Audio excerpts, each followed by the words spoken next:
Oi, Olá, boa noite. boa noite. Eu tava vendo os Paranauês para fazer a transmissão pelo computador, mas aí só dá para fazer pelo computador quando a pessoa tá convidando. Vamos ver o que que vai dar minha Wi-Fi aqui. Tá. Como Mas é assim quando a pessoa está conexão, convidando? né? Quando você que está fazendo? Daí tem umas formas que dá para fazer com uma extensão do Google. Acho que é Lola que eu tava olhando. Aí você consegue fazer a live pelo computador e dá para transmitir ao mesmo tempo no Instagram e no YouTube, que foi aquelas coisas que a gente tava percebendo também que seria interessante de fazer, de transmitir no YouTube também. Legal. Então, na próxima, você me convida e a gente testa. Mas acho que E tá aí, boa a conexão, né? e aí Não tá dando cortando nem certo, a nada. gente aprende. Eu tô te vendo levemente pixelada, mas não o tempo todo. Tá. Mas você está fazendo no computador? Não, tô fazendo no celular. Tá, beleza. Boa noite novamente, já. Seja bem-vinda. Boa noite para todo mundo que tá entrando. Nesse Deixa eu tempo mudar de minha pandemia. conexão para ver se melhora a imagem, Tá. daí você me diz.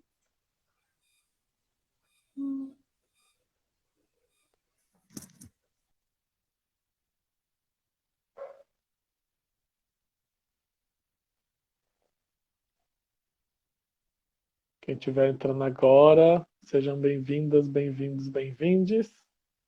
A Jana está trocando a conexão para ver se melhora a qualidade. Então, vamos ver se ela volta. Se ela não voltar e a gente cair, a gente entra de novo, não tem problema. Mas acredito que logo já conecta aí e a gente consegue retomar.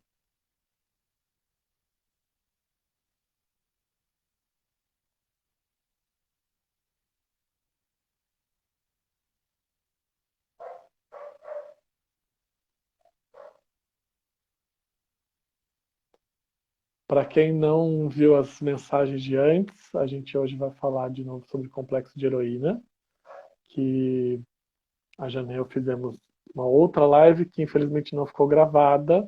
Aí a gente conseguiu gravar só o finalzinho.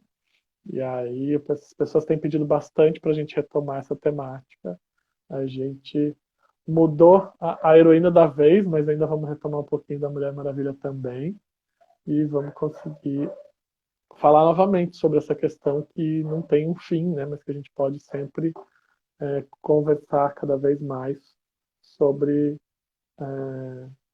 enfim, a forma como a gente vivencia esses mitos nas nossas vidas.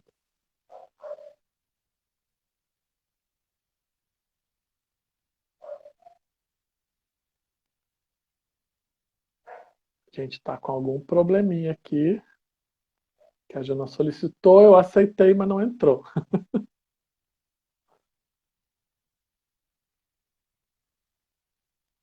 Vamos tentar mais uma vez.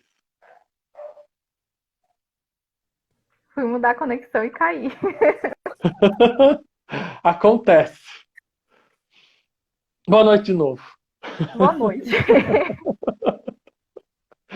Enquanto você estava fora, eu já falei para as pessoas, né, que a gente tinha feito então a live de Complexo de Heroína, que o título estava ali Complexo de Mulher Maravilha, que a gente não conseguiu deixar gravada porque foi a minha conexão que estava naquele dia fazendo que caiu do meio para o final, então a gente tem só uns minutinhos gravados. Infelizmente não tem a abertura que eu fiquei com a música da década de 70 te esperando naquele dia, não está gravado. Enfim, que as pessoas têm pedido bastante para a gente falar de novo, né, sobre o complexo de heroína, que realmente é um tema que não tem fim por si, a gente pode sempre falar mais, conversar mais sobre isso, né, e como as pessoas vivem os mitos nas suas vidas, e que então estamos novamente aqui com essa temática hoje com... Vamos retomar um pouquinho da Mulher Maravilha, mas escolhemos uma outra heroína para debater também, né? Até porque os aspectos que a gente vem pensando sobre o complexo de heroína, eles aparecem de um jeito muito expressivo assim na Wanda. Então, acho que é bem interessante, até por ser uma série recente, que muita gente acompanhou. Quem não acompanhou, infelizmente, vai ter spoiler, então estejam preparados, porque não tem como analisar as características e a personalidade da personagem sem falar de cenas, né? Sem falar da série. Então é isso. A gente tá tão famoso que agora já tem até patrocínio oficial. A Anne, que tá aqui online, me deu a camiseta da Wanda, ó, Ai, que legal! que a da Mulher Maravilha já tinha, né? Agora tem que ser a da Wanda na edição 2. Mas eu acho que a gente pode retomar, inclusive, a discussão sobre o que são complexos e o que são arquétipos, né, Robson? Porque o que eu venho pensando é que geralmente quando a gente fala complexo, ou até quando a gente lança o cartaz, né, complexo de heroína, as pessoas tendem a perceber isso como uma coisa negativa, como se o complexo fosse necessariamente algo ruim. E a gente, na nossa cultura ocidental, é muito levado a perceber as coisas de uma forma polarizada, né? Ou seja, ou é bom ou é ruim. Essa dualidade que a gente foi ensinado a enxergar no mundo, né? Que está totalmente ligada também com uma cultura, a cultura cartesiana, a cultura baseada no pensamento judaico-cristão, nas mitologias judaico-cristãs, que tem muito dessa perspectiva de bem ou mal, de bom ou ruim. Né? E quando a gente De pensa certo ou errado. certo ou errado, né? Como se desse para julgar as coisas dessa forma. E às vezes até não se consegue viver plenamente porque fica preso a essas ideias de certo ou de errado, bem e mal. E a psicologia junguiana ela tenta questionar essas coisas, né? Tanto que o complexo ele está nesse não lugar entre o bem e mal. Ele pode ser algo vivido de forma patológica, ou ele pode ser algo vivido de forma muito saudável. E até é necessário o complexo de herói, o complexo de heroína, né? O que seria da humanidade sem alteridade, sem pessoas dispostas a fazer sacrifícios ou a fazer alguns sacrifícios? Então, são ações importantes também, como sociedade, como indivíduos, mas que elas não podem alcançar uma vivência patológica ou não saudável. Mas talvez as pessoas não estejam familiarizadas, né, com esses termos. Então, a ideia de arquétipo, ela, claro que não pertence à psicologia, né? Ela já vinha sendo debatida pela filosofia, tem várias utilizações. Mas para Jung, o arquétipo ele vai ser justamente uma ideia geral sobre alguma coisa, quase que uma forma sem um conteúdo específico. A gente vai ter o arquétipo de mãe, de herói, de heroína, de Deus, de eremita, aquela ideia do velho sábio. Então a gente tem várias ideias, né, ou vários temas universais, digamos assim, que são compartilhados por diferentes culturas em diferentes tempos. E o complexo nesse contexto seria a vivência individual desse tema, né? Ou como na nossa experiência de vida a gente vai conhecendo e vivenciando, experimentando imagens desse tema, né? E por isso que quando a gente fala de Mulher Maravilha ou quando a gente fala da Wanda, a gente não está falando do arquétipo ou do complexo em si, né? A gente está falando de imagens, de recortes desses complexos ou de forma de vivenciar essa ideia da heroína ou da jornada da heroína, que é algo que tem realmente uma estrutura, né? Ou tem uma experiência comum quando a gente pensa na jornada da heroína, por exemplo. Eu gosto disso que você falou, que é uma frase que a gente, acho que na psicologia junguiana usa com alguma frequência, né? O complexo é a vivência do arquétipo. E entender que não tem uma única forma de vivenciar. Alguém me perguntou, agora eu não vou lembrar quem, do porquê usar as super-heroínas, né? E porque a gente tem, numa visão mais acadêmica, sempre a tendência de usar mitologia grega, de usar as histórias do passado. E às vezes, para quem não acompanhou inclusive a outra live, a gente não percebe que todas essas mitologias de antes estão refletidas nas mitologias atuais. E que os heróis, né, e as heroínas, e todo esse mundo fantasioso que a gente criou, é uma forma de recriar e rever todos esses arquétipos e todas essas potencialidades que estão no nosso imaginário e que tem realmente um reflexo do que a gente vivencia emocionalmente, né, no nosso emocional, no nosso mundo interior. É claro que nem todo mundo se identifica, mas a prova de que essa identificação é bastante fácil, né? Fácil aí, bem entre aspas, mas no sentido de que ela se dá de uma maneira quase que imediata para muitas pessoas, é o grande sucesso que filmes de super-heróis fazem desde, sei lá, da década de 40, 50 a gente tem. E que nessas últimas 2 décadas tem tido um boom gigantesco, tanto que antes era uma coisa assim meio fora, quem gostava era meio excluído, e agora o excluído é quem não gosta, né? É quem não vê, porque tem algo do imaginário que está chamando essa mitologia de volta, mesmo que por um outro olhar, mesmo que com outro viés e repaginada. Às vezes a gente também tende a ter uma visão negativa da ideia de mitologia, né? A gente foi muito Uhum. ensinado a respeito da ideia de que mitologia seria um sinônimo de mentira, ou que a mitologia seria algo contrário à razão, à racionalidade. E até ideias de ficar ligando, conectando muito a mitologia com superstição, ou até com algo puramente religioso. E não, né? A mitologia ela está sim num contexto religioso, toda religião tem mitologia, mas ela vai para além disso. A mitologia, ela é uma forma de experimentar o mundo e de descrever essas experiências de mundo. Então, quando a gente olha, por exemplo, para a antiguidade e começa a ler os mitos dos povos antigos, que não são só os gregos e os romanos, como tu falou, né? E até na Marvel, a mitologia pensa muito outros povos, inclusive a Suméria. A gente pode ver no próprio filme da Mulher Maravilha, que tem lá um contexto sumério. Então, pensa muito fora de Grécia e Roma também. Mas quando a gente vai perceber essas mitologias, a gente não pode olhar para isso como era uma forma primitiva e ignorante de interpretar o mundo.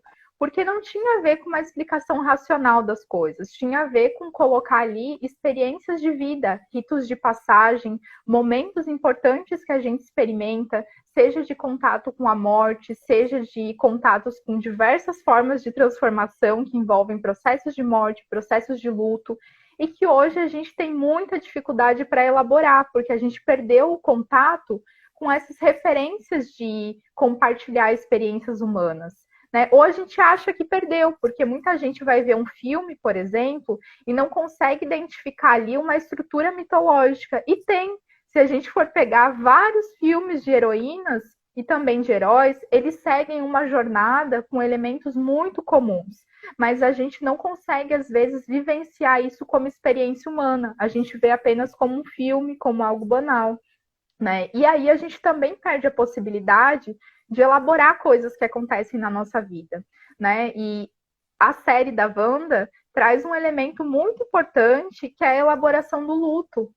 A perda desses ritos de passagem, ou até de formas mitológicas e simbólicas de viver experiências humanas, experiências de vida, acaba também dificultando que a gente consiga elaborar coisas tão difíceis como a experiência de morte, a experiência da perda de familiares ou de pessoas queridas, a experiência de morte simbólica, como, por exemplo, um divórcio ou até os filhos que saem de casa, a reconexão consigo mesma, que é um elemento que está muito presente na jornada da heroína, na jornada da deusa, enfim, né? Essa ideia de estar consigo mesma e assim se redescobrir, permitir que surja uma pessoa nova, um sujeito novo, quando se entra em contato também com seus piores aspectos ou com seus aspectos mais difíceis. Então, por meio da mitologia, a gente também aprende a elaborar experiências ou viver com plenitude essas experiências, sem ficar tentando racionalizar tudo o tempo todo. Eu fiz várias conexões desde que a gente fez a última live, que você falou agora da experiência do luto, e não por coincidência, 2 semanas atrás eu estava fazendo uma aula de mitologia com a Maria Zélia, que é autora de livros de mitologia, né? Inclusive estou lendo um livro dela que eu não tinha ainda. E me situando por várias coisas, e eu acho que eu te mandei até um dos vídeos do canal do Thiago, do Hora Thiago, e ele fala uma coisa de que teve um momento, nos quadrinhos, principalmente, nas HQs, que quando um personagem morria, ele morria mesmo. e que agora já faz aí mais de uma década que tem quase que uma ressurreição constante, né? Ou É que o Homem de remodelada de Ferro várias vai voltar, então. personagens. Mas tem até outras nuances, né? Porque quando ele fala, por exemplo, ele fala da namorada do Homem-Aranha, que de fato foi assassinada, e que esse luto é um marco teórico ali, né? Ele é um marco de transformação. E me chamou a atenção quando eu vi isso no vídeo dele, porque é algo que a Maria Zélia falou nos livros, falou na aula, e que a gente discute muito na psicologia junguiana, também passa por isso, é o que você está falando, de como o luto nem sempre é uma morte, mas como nos mitos ele em geral aparece ou como uma morte, ou como um sequestro para um submundo, ou tem uma transformação. E que o luto, ele tem um papel transformador, né? Que essa é a questão de fato do luto. Ela não é...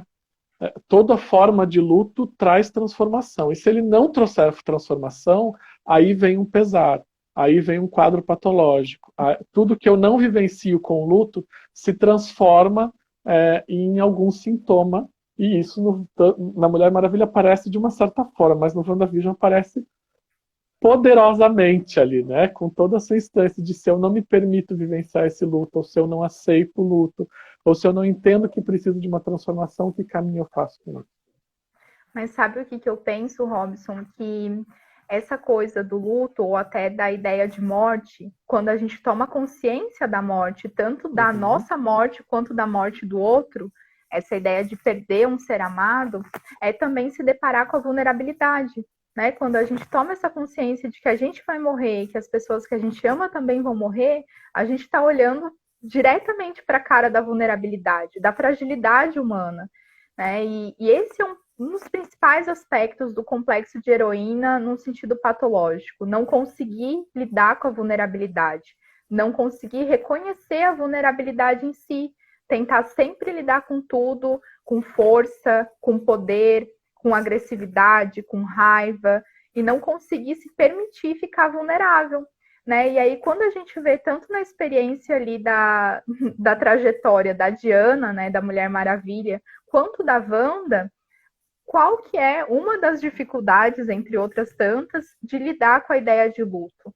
Né? Elas não se permitem em nenhum momento viver a vulnerabilidade. O tempo todo, a forma como a Wanda lida ali com as situações difíceis e dolorosas não é nada vulnerável.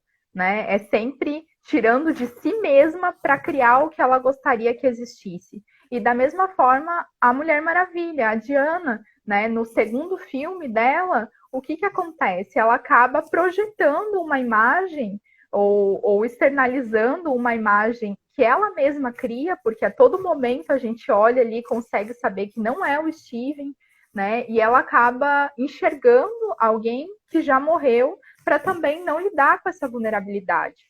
Mas é uma grande questão, né? Porque será que a culpa é só dessas mulheres que não se permitem lidar com a vulnerabilidade?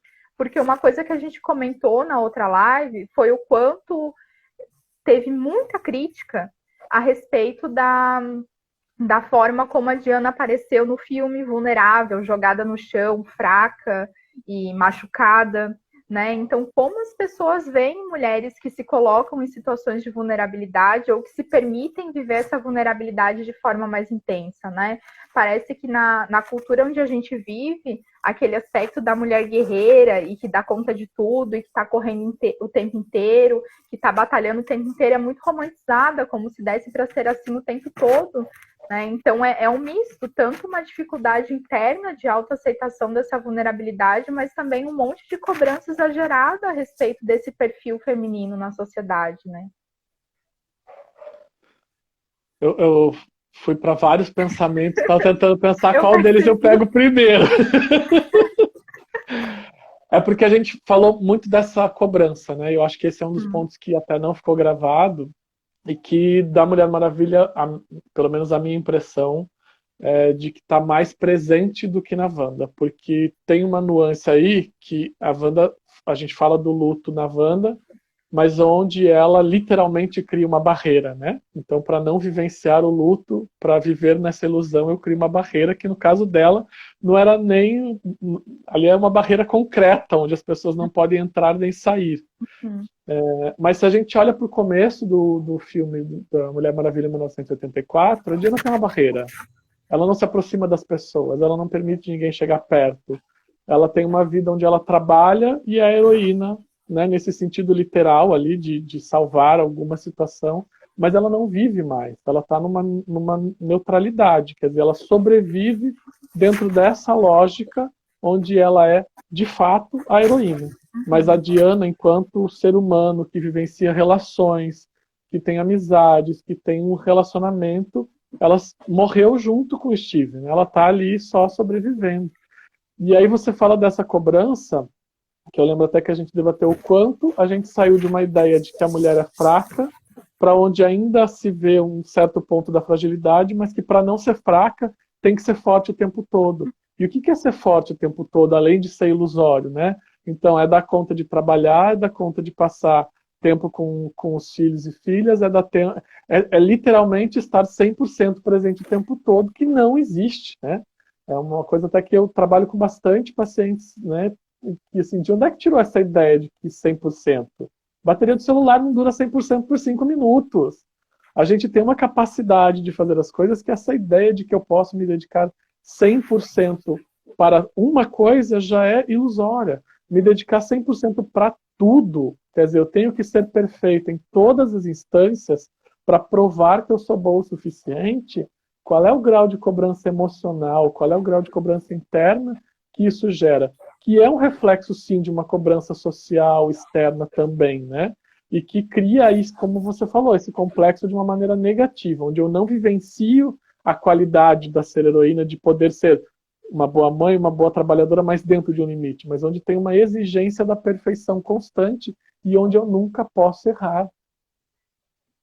Quando você falou a respeito dessa barreira que aparece na Wanda, né?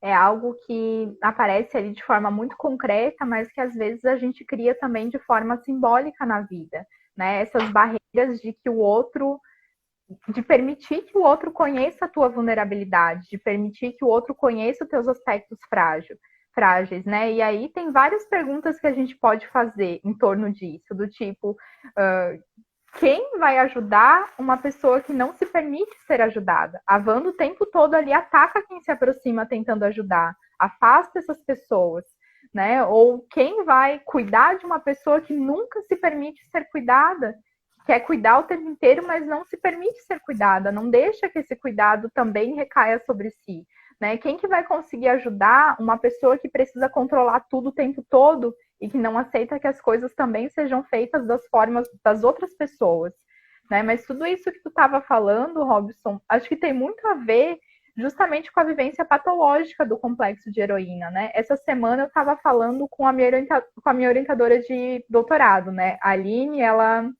é especialista em mitologia e ela trabalha muito com a jornada da heroína.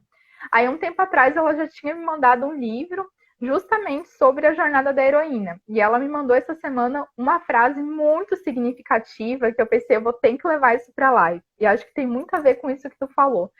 E descreve exatamente a vivência patológica do complexo de heroína. Que ela diz assim, vou trazer essa frase aqui. É de um livro da Maureen Murdoch. Depois eu posso até publicar no Stories para quem quiser procurar, ou pode mandar uma mensagem que eu mando em PDF.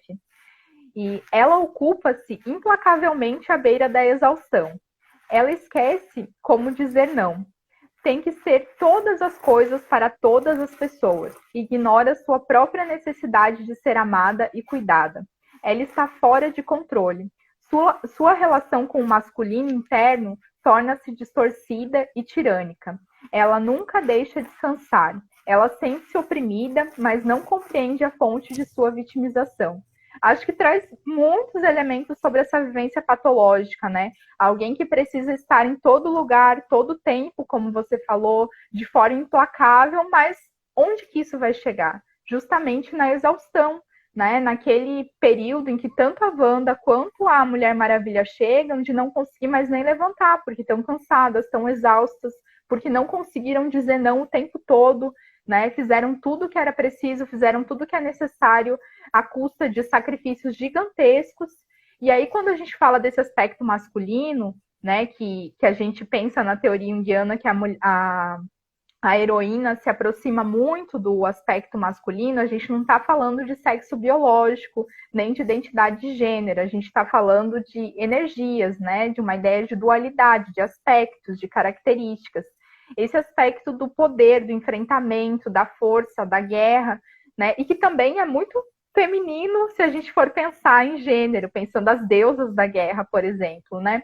Mas ela se aproxima tanto desses aspectos de forma tirana, que ela se distancia completamente daquela ideia de ser acolhedora, de ser compreensiva, né? Porque a forma patológica do complexo ela é justamente polarizada, e quando ela se torna polarizada, ela chega perto da tirania que a gente consegue observar, por exemplo, na Wanda, né? Que quer controlar tudo e todos. E o que ela faz quando o Visão não atende às expectativas dela, ou quando ele não age da forma que ela gostaria que ele agisse, ou quando ele está prestes a ir embora porque já não consegue se reconhecer mais diante daquela tirania. Ela formata ele, reinicia, né? Ou ela se distancia, entra em crise e começa a reiniciar tudo que está ao redor dela, né? Então, como que a gente lida com a falta de controle, que a gente não tem realmente o controle sobre tudo, né? Como que a gente lida também com a questão dos erros do outro, ou com a ideia de que o outro não vai atender sempre as nossas expectativas, por mais que a gente faça tudo o que for possível para agradar, para acolher, para cuidar, né? E aí, às vezes, fica aquele discurso de eu tô cansada, eu tô exausta, eu não aguento mais, mas por que você continua fazendo?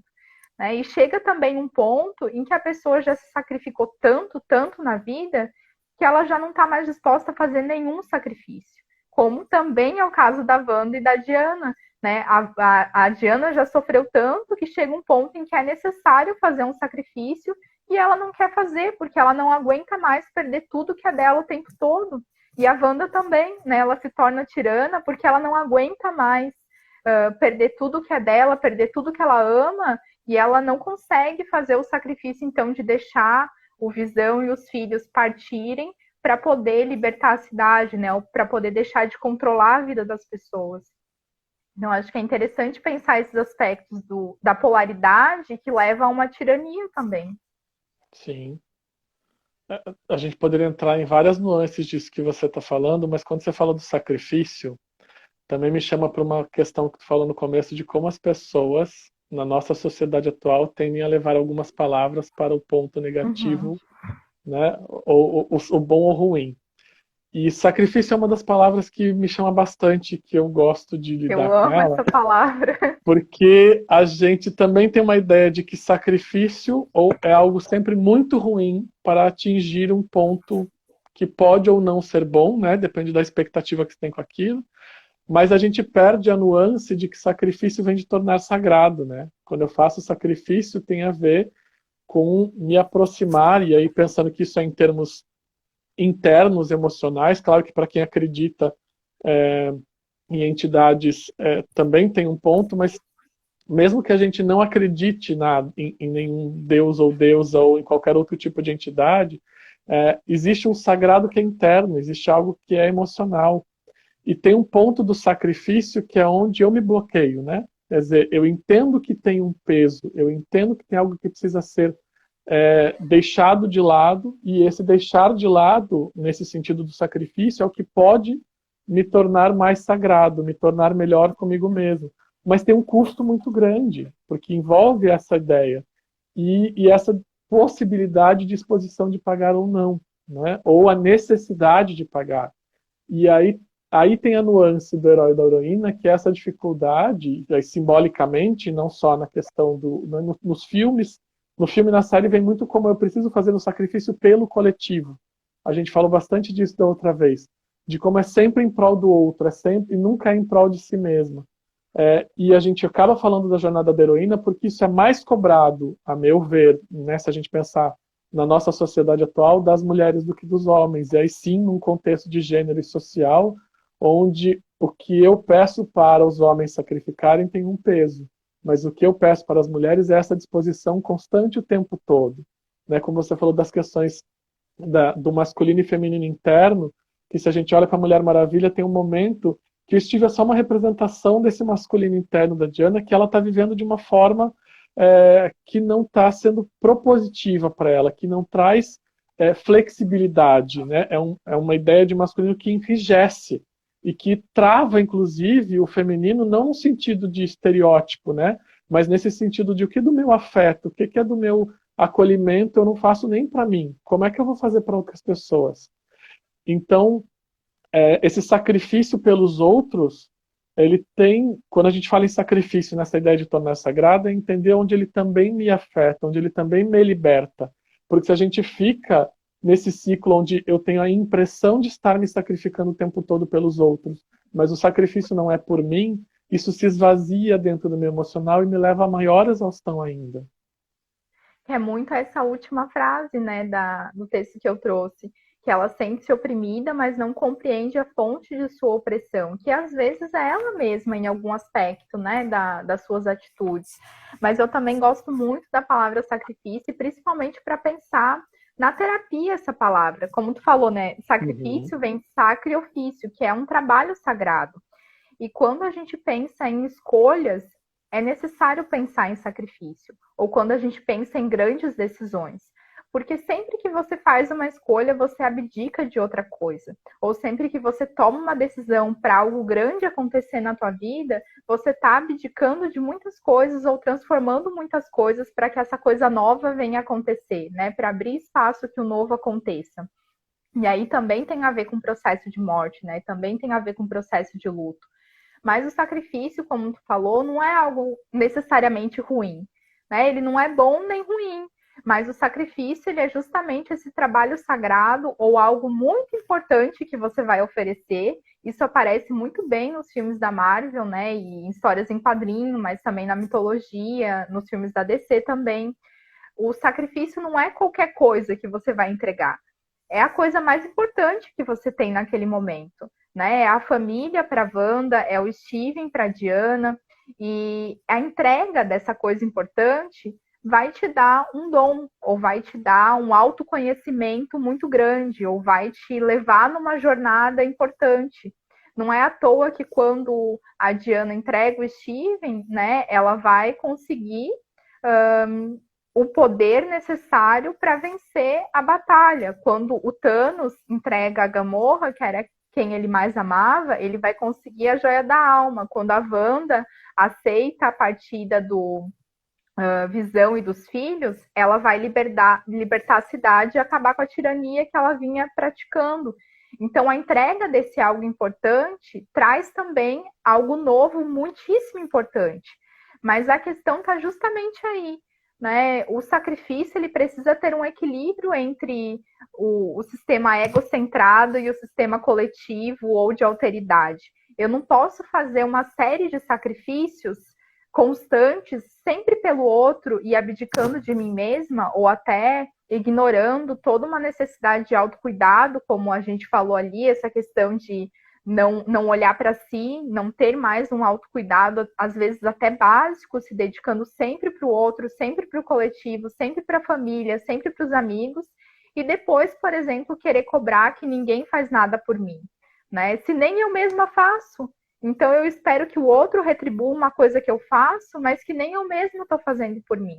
Então essa é a questão problemática ou patológica, digamos assim, do sacrifício, quando ele só acontece em prol do outro.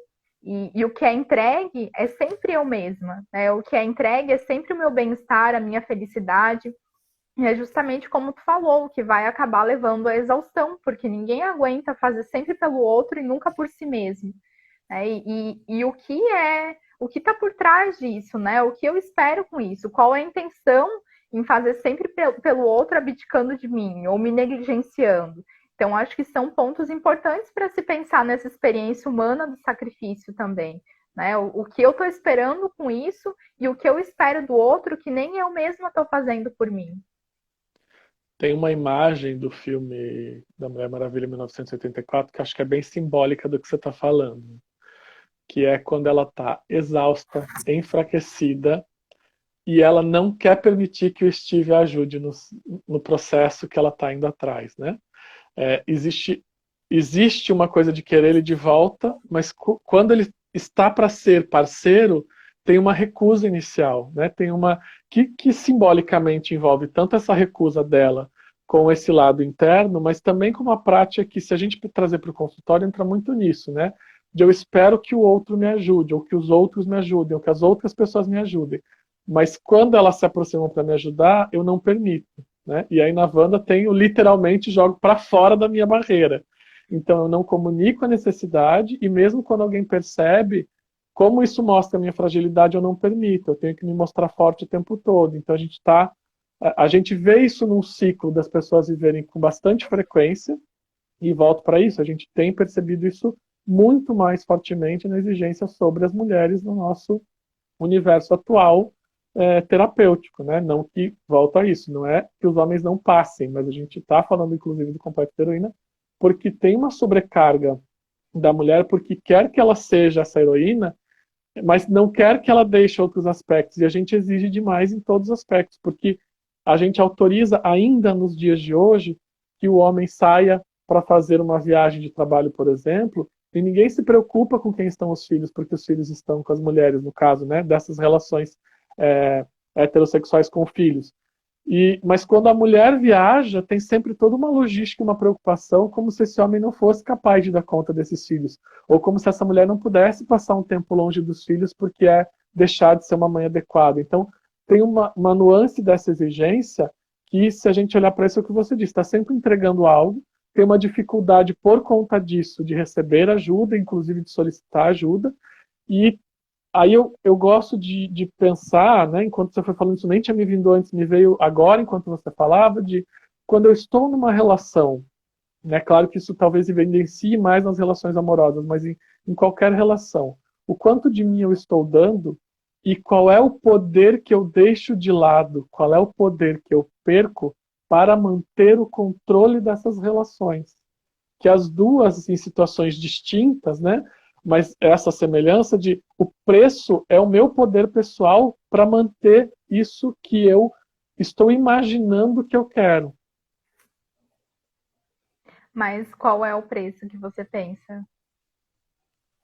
No caso da Wanda e da Mulher Maravilha, no da Mulher Maravilha está explícito, né? Se eu fico com ele, eu perco todo o meu poder pessoal.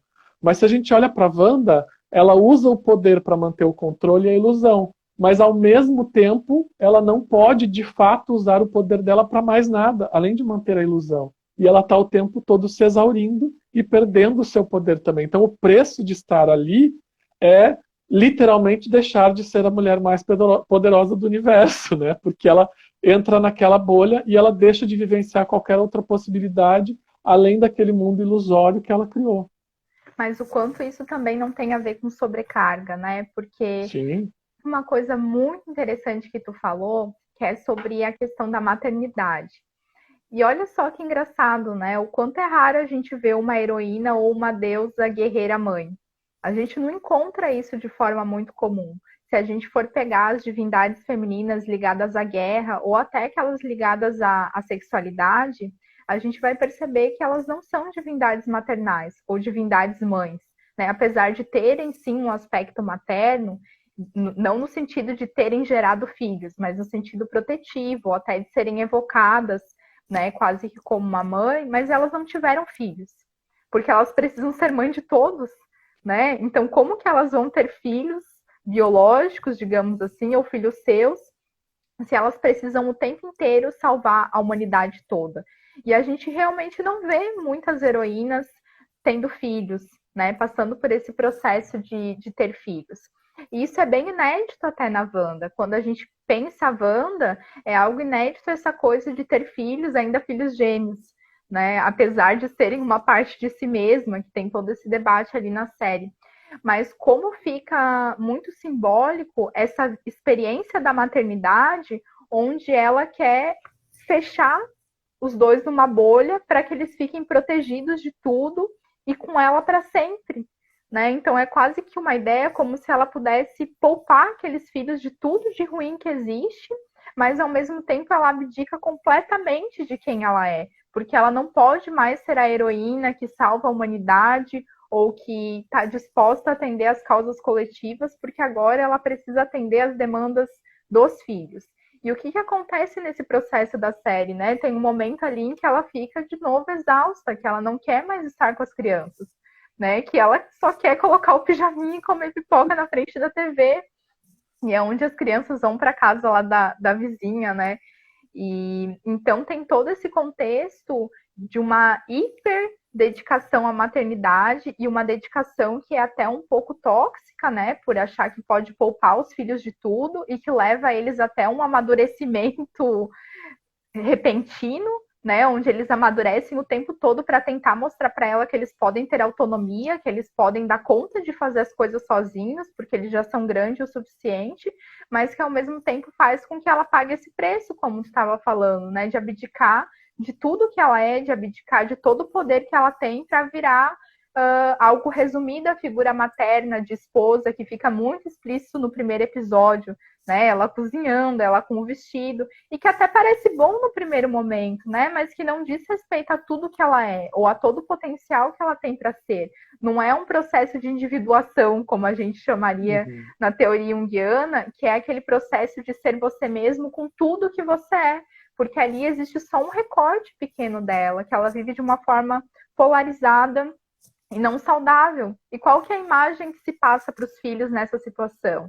Né? De que a sua mãe sacrificou uma vida inteira por você, de que você deve um favor, ou de que você não é capaz de fazer nada sozinho, porque você sempre vai precisar de uma mãe para te apoiar, para te proteger e te poupar, né? Que imagem ou que tipo de visão de mundo a gente está passando com esse tipo de prática? Eu olhei para a nossa hora agora e, aproveitando o gancho do que você está falando, eu pensei que nós estamos falando bastante sobre os lados negativos do aspecto de heroína.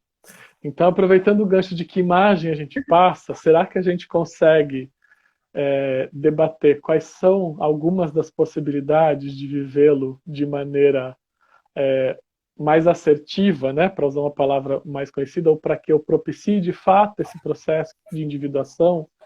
E quando você fala desse papel de mãe é um deles, né, de que comumente nos consultórios a gente vê mulheres que são mães em conflito com essa vivência, com essa ideia de que deveria existir um jeito de proteger os filhos e filhas a qualquer custo, e de que, na verdade, essa tentativa é irreal, até porque para viver bem neste mundo, vai ter um momento que você precisa estar ausente, né? Se você nunca estiver ausente, essas crianças não aprendem a estar sozinhas, elas não aprendem a ter outras vivências.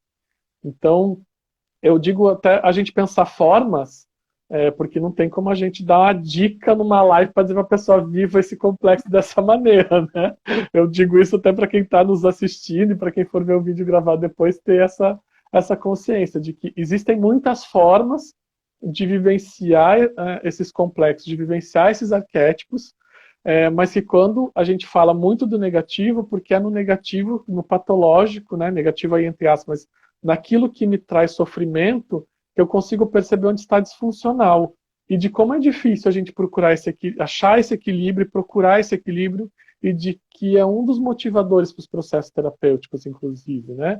De como é que eu consigo me equilibrar entre ser uma boa profissional, entre ser uma boa esposa, namorada, uma boa mãe, entre viver esse mundo, ou mesmo ser boa para mim mesma, se eu não estiver nesses outros tipos de relação, porque a gente está sempre em relação com a gente mesmo e com alguma pessoa, com algumas pessoas, seja a mãe, a avó, o pai, né? A gente tem nuances dessas relações. E como é difícil se enxergar neste papel de heroína, neste complexo de heroína, de um jeito positivo e sem essa exaustão, porque esse equilíbrio é muito difícil de ser encontrado. E isso talvez nem o filme nem a série deem conta, porque eles param no sacrifício onde elas voltam a ser, de alguma maneira, as heroínas que vão salvar o mundo. E se a gente pensar na realidade, né, que não é a mítica, isso tem um sentido, mas também tem o risco de voltar à cobrança e à sobrecarga, Então, o quão é difícil entrar num equilíbrio e dizer que eu posso ser a heroína, mas também cuidar de mim.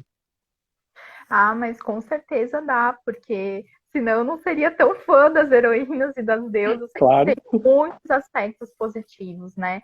É como eu falei, a gente precisa de pessoas assim, pensando no sentido de sociedade, de humanidade, mas a gente precisa também de mulheres assim. A gente precisa conseguir se tornar mulheres assim.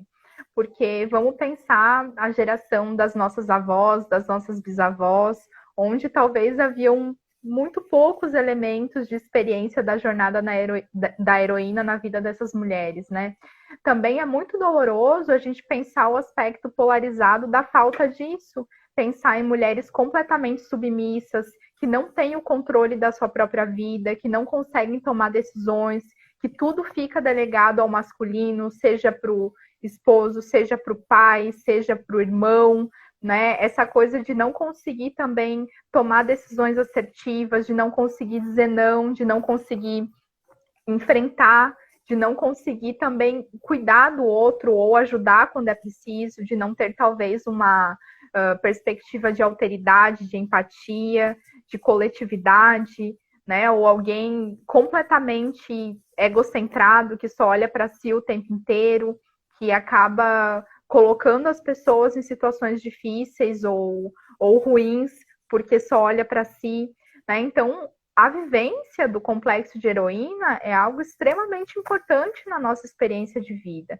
né? Como eu falei, tanto como sociedade ou como coletividade, mas também pessoalmente falando, porque você não conseguir ter controle nenhum de nada e sentir que as coisas simplesmente acontecem o tempo todo e você não sabe como elas aconteceram e não conseguir lidar com aquilo também com força, com assertividade e não conseguir resolver os problemas que acontecem na sua vida, também é muito difícil, né? É muito difícil manter a saúde mental quando a gente sente quase que essa coisa de que não tem o controle de nada, de que não consegue resolver nada e que sempre os outros têm que fazer por mim, né? Então a gente precisa viver esse complexo da heroína de forma saudável, que é ajudando, mas se permitindo ser ajudada, que é olhando com autocuidado, com acolhimento para a nossa própria vulnerabilidade, para a nossa fragilidade, e também não escondendo isso do outro, ou não lidando com isso com sentimentos de vergonha, por exemplo, que é entendendo que é possível ajudar sem controlar,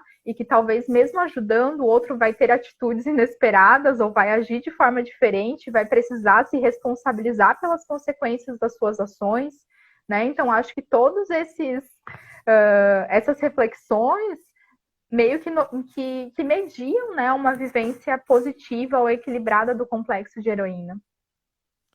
Até porque quando a gente não vive alguns complexos de uma maneira adequada, a gente constela outros, né? Como a gente poderia dizer da psicologia junguiana. E não sei se você vê da mesma maneira, e eu digo ver porque isso não vai estar, pelo menos que eu me lembre, escrito desta maneira em nenhum dos livros que a gente lê, mas assim, uma das possibilidades disso que você fala, né, de uma história de sociedade onde eu não tenho as mulheres não têm possibilidade da vivência do complexo de heroína, um dos arquétipos de complexo que pode ser vivenciado é o da vítima, né? É a da constante vítima, onde então eu nunca controlo nada, eu nunca tenho poder sobre nada, como você falou, e entrar nesse complexo da vítima também entra numa impossibilidade de qualquer atitude. E eu até estou falando disso porque tem histórias de consultório que é muito visível como para sair, por exemplo, do arquétipo da vítima, a gente precisa constelar o arquétipo da heroína e criar um equilíbrio com isso. Porque claro que às vezes eu sou vítima de uma situação, mas se eu sou vítima o tempo todo e eu nunca consigo efetivar nenhum poder sobre isso, então é como você falou, essa heroína não é vivenciada de maneira nenhuma e eu não me sinto heroína da minha própria vida, né?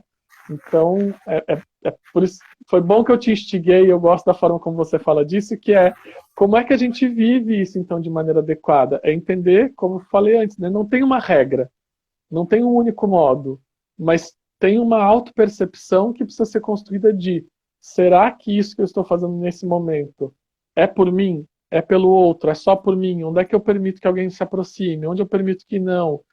Quando a gente fala, inclusive, às vezes, dessa coisa de permitir que o outro se aproxime, a gente não está falando que a gente não vai ter barreiras com ninguém, a gente não está falando de se abrir para qualquer pessoa, mas muitas pessoas vão vivenciar relações onde elas não se abrem sequer para sua parceira ou parceiro mais próximo, né? Onde não tem um amigo ou uma amiga com quem consegue ter, de fato, algum grau de proximidade. E tudo fica muito bloqueado nesse sentido de eu preciso dar conta de tudo sozinho o tempo todo, por mim e pelas outras pessoas, como você falou. Então, quando a gente consegue liberar um pouco isso, quando a gente consegue dizer alguns nãos, quando a gente consegue transformar as nossas relações de um jeito onde eu passo a ter mais trocas e não onde eu só me dou o tempo todo, a gente tem um crescimento positivo onde essa mulher pode vivenciar o complexo de heroína, mas a outra pessoa também pode vivenciar um complexo de herói ou de heroína nesta relação. Uhum.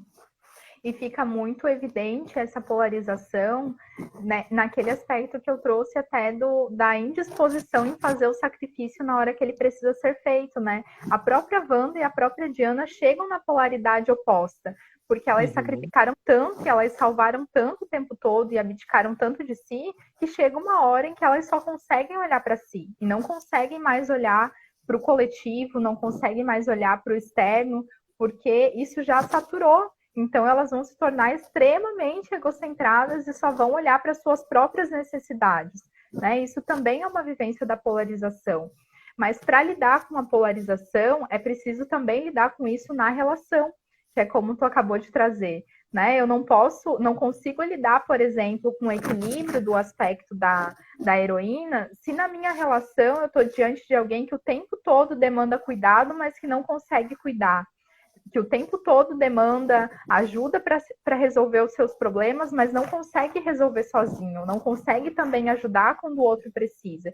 E não é à toa que a gente tem índices alarmantes, né? Se a gente for pesquisar a respeito disso, de mulheres que são abandonadas em situação de doença, de câncer de mama, a diferença absurda de visitas íntimas para homens em situação de privação de liberdade e para mulheres em situação de liberdade, né? Então também o masculino na nossa sociedade, os homens na nossa sociedade precisam pensar um pouco mais a respeito disso, né? E também trazer uma reflexão interna, um exercício de conseguir lidar com a vulnerabilidade das mulheres, com a fragilidade, com a necessidade de cuidado, de ajuda, né? Porque é muito bom ser cuidado, é muito bom ser ajudado, mas talvez o outro também espera o mesmo numa relação, né? A relação também precisa de equilíbrio, e não só a gente mesmo no nosso mundo interno, digamos assim.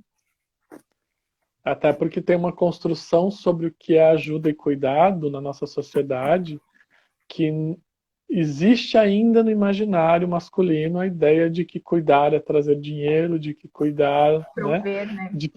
De que cuidar não é estar aberto para uma conversa, de que cuidar não é ouvir sobre a fragilidade e de que também não é falar sobre a fragilidade. Né? Até dar uma outra live em algum momento a gente falar sobre essa jornada do herói. De herói.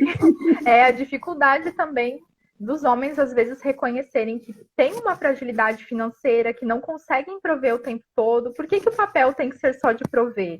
Né? Também se espera afeto, carinho, outras coisas que não têm a ver com prover o alimento, com prover o dinheiro, o sustento da família. E que constela também esse herói como algo de força bruta, né? E não lida com as fragilidades, também fica num extremo, né? Quando você falou dessa questão da vivência da heroína com seu masculino interno, vai para esse caminho também, onde eu cristalizo algo que não traz afeto. E a gente tem uma ideia bastante equivocada do que é ser herói ou heroína na nossa sociedade, né? Porque, inclusive, aí tem uma questão tecnológica que nos envolve. A gente está bombardeado constantemente. Eu tenho falado muito sobre intoxicação digital nos últimos tempos. E a gente está constantemente bombardeados e bombardeadas com essa ideia de que eu tenho que estar o tempo todo feliz, o tempo todo bem, o tempo todo produtiva, o tempo... E é inviável fazer isso. É claro que na rede social, eu sempre trabalho isso, né? Na rede social a gente posta foto quando está bem arrumada, a gente não posta foto quando está acabada. E nem é o papel dessa rede, né? Não que quem faz Às isso tenha que vezes ser... né? Já tem muita gente tentando mostrar a vida Sim. real, assim, né? Falando, olha, tô cansado. E inspira também, né? Hoje mesmo eu tava vendo umas postagens sobre outras coisas que também dão uma live inteira, tipo o sentimento de fraude na pós-graduação, o complexo de fraude, né?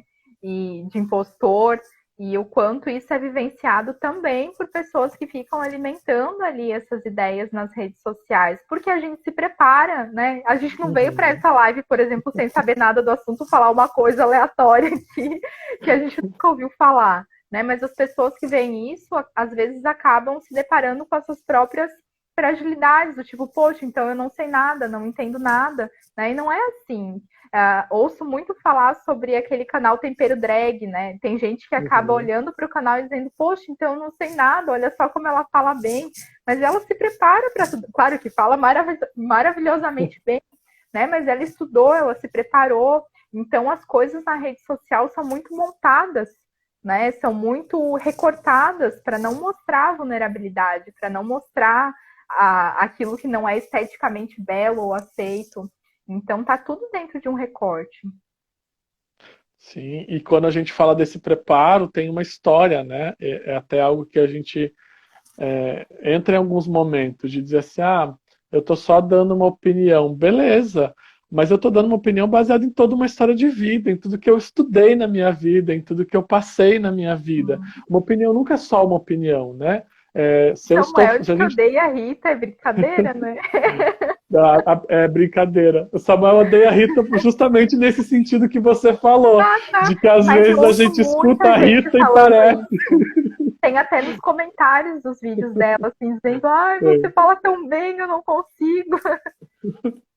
Não, assim, me sinto burro assistindo a Rita, mas assim, tem que pensar que o Guilherme, né, antes de ser a Rita, é um professor que estudou uma vida inteira, que provavelmente sacrifica muito do seu tempo em prol de fazer esse canal, em prol de fazer uma luta social. Então a gente também não sabe todos os sacrifícios que o Guilherme tem para ser a Rita, naquele momento, daquela forma.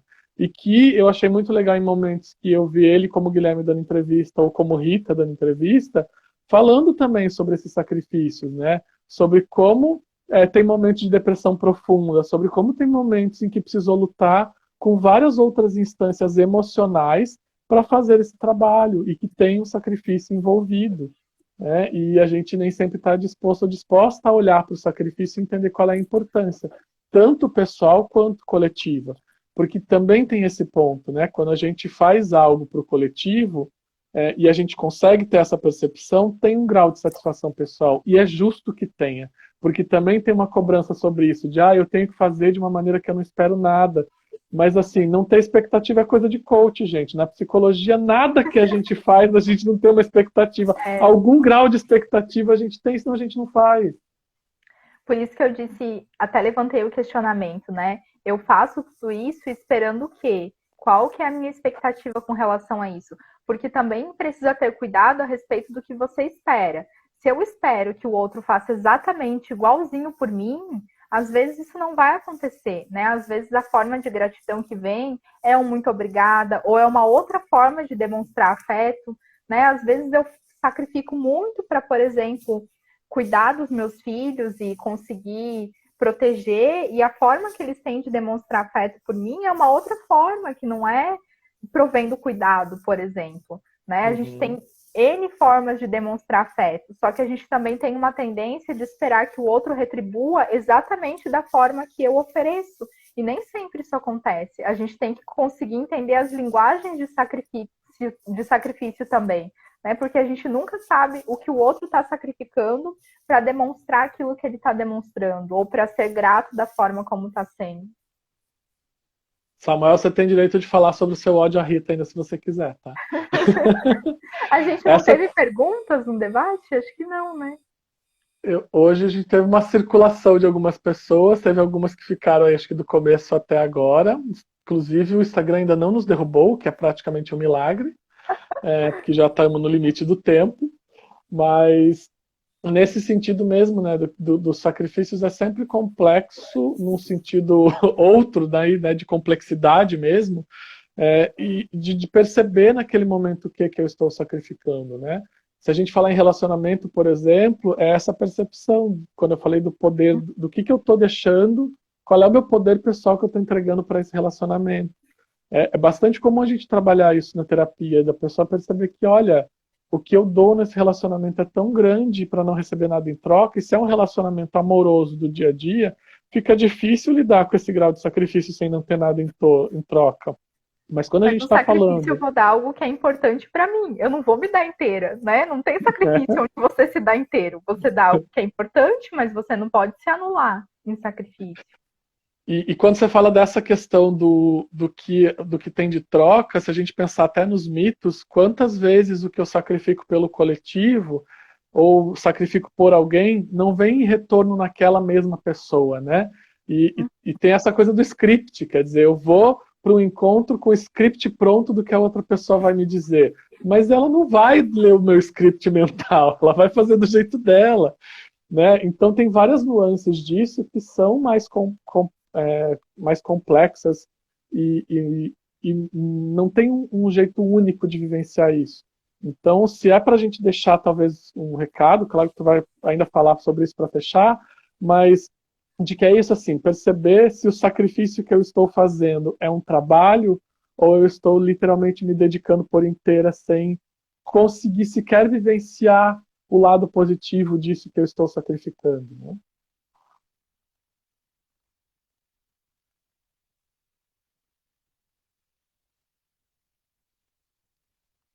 Reajo quando o outro não faz o que eu esperava? Ou como eu reajo quando o outro não retribui da mesma forma, né? Aí será que é realmente genuíno a ajuda que eu ofereço? Ou será que quando ele não retribui exatamente como eu esperava, eu me fecho, eu me afasto, eu ajo de forma punitiva? Então isso é importante de observar também, né? Quais são as minhas reações diante dessas reações do outro? Mas, Robson, foi um prazer estar com você. Eu acho que agora o Instagram real oficial vai Foi derrubar a gente, imenso. porque já passamos 3 minutos.